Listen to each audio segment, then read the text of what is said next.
আসসালামু আলাইকুম ওয়া রাহমাতুল্লাহি ওয়া বারাকাতুহু। নবীজির অপমানে যদি না কাঁদে তোর মন, মুসলিম নয় মুনাফিক তুই নবীজির দুশমন। ফ্রান্স আমাদের রাসূলের কিছু চিত্র ব্যঙ্গ করে তাদের ভবনের কিছু জায়গায় জায়গায় ছাপিয়ে রেখেছে এবং তারা মনে করেছিল যে এর জন্য তাদের কোনো কিছু হবে না এবং তারা এটাকে একটা বাক স্বাধীনতা বলে ঘোষণা দিয়েছিল সরকারিভাবে। কিন্তু এর প্রতিবাদে যখন মুসলমানের রাস্তায় নেমে পড়লো,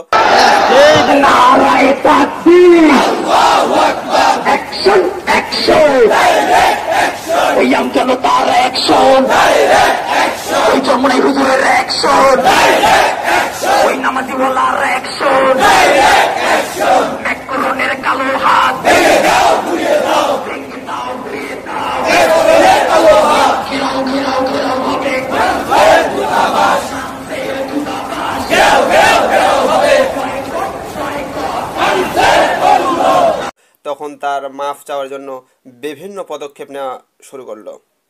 ইতিমধ্যে বাংলাদেশে হ্যাকাররা ফ্রান্সের কিছু ওয়েবসাইট হ্যাক করে সেগুলোকে ডিজেবল করে দিয়েছে, এজন্য তাদেরকে ধন্যবাদ। নবীজির এই ব্যঙ্গচিত্রটি, এই বিষয়টি নিয়ে সবাই সবার জায়গা থেকে প্রতিবাদ জানাচ্ছে। এখন ফ্রান্স বুঝে যাচ্ছে যে নবীজিকে অপমান করলে কি হয়। ফ্রান্সের 2004 সালে সকল প্রকার কলেজ বিশ্ববিদ্যালয়ে হিজাব নিষিদ্ধ করা হয় এবং 2010 সালে সরকারিভাবে সেই দেশে হিজাব এবং বোরখা নিষিদ্ধ করা হয়। আর চলতি বছরে সকল প্রকার মসজিদ এবং ইসলামী সকল শিক্ষা প্রতিষ্ঠানগুলো বন্ধ করে দেওয়া হয়, নিষিদ্ধ করে দেওয়া হয়। আদি আমল থেকেই ফ্রান্সের রাজতন্ত্র চলছে, অর্থাৎ রাজতান্ত্রিক একটি দেশ, অর্থাৎ রাজার ছেলে রাজা। সেই সময় থেকেই তারা ইসলামের বিপক্ষে নানা রকম কার্যক্রম চালিয়ে যায়, কিন্তু সে সময়গুলোতে মুসলমানরা তেমন কোনো প্রতিবাদ করেনি।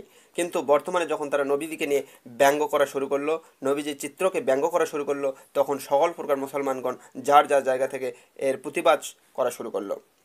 ইতিমধ্যে অনেক দেশ থেকে ফ্রান্সের বিভিন্ন প্রোডাক্টগুলো ব্যান করে দেওয়া হয়েছে এবং তারা এগুলো ব্যবহার করা বাদ দিয়েছে। এর মাধ্যমে তারা তাদেরকে বয়কট করেছে এবং আপনারা তাদেরকে এই জিনিসগুলোকে ব্যবহার করা বন্ধ করুন, তাদেরকে হাতে না মেরে ভাতে মারুন। কীভাবে? কেননা আমরা তাদের প্রোডাক্ট ব্যবহার করলে এখান থেকে তারা যে মুনাফা পাবে তার একটা অংশ দিয়ে তারা এই ইসলামেরই বিরুদ্ধে, রাসূল সাল্লাল্লাহু আলাইহি ওয়াসাল্লামের ব্যঙ্গচিত্র করার বিরুদ্ধে এবং ইসলামেরই বিরুদ্ধে তারা খরচ করবে। তাই সবাই তাদের প্রোডাক্টকে বয়কট করুন এবং বিভিন্ন সকল দেশ থেকে তাদের প্রোডাক্টকে ব্যান করুন। আর এরই মধ্যে মহান আল্লাহ তাআলাও তাদের ওপর শাস্তি দেয়া শুরু করে দিয়েছে।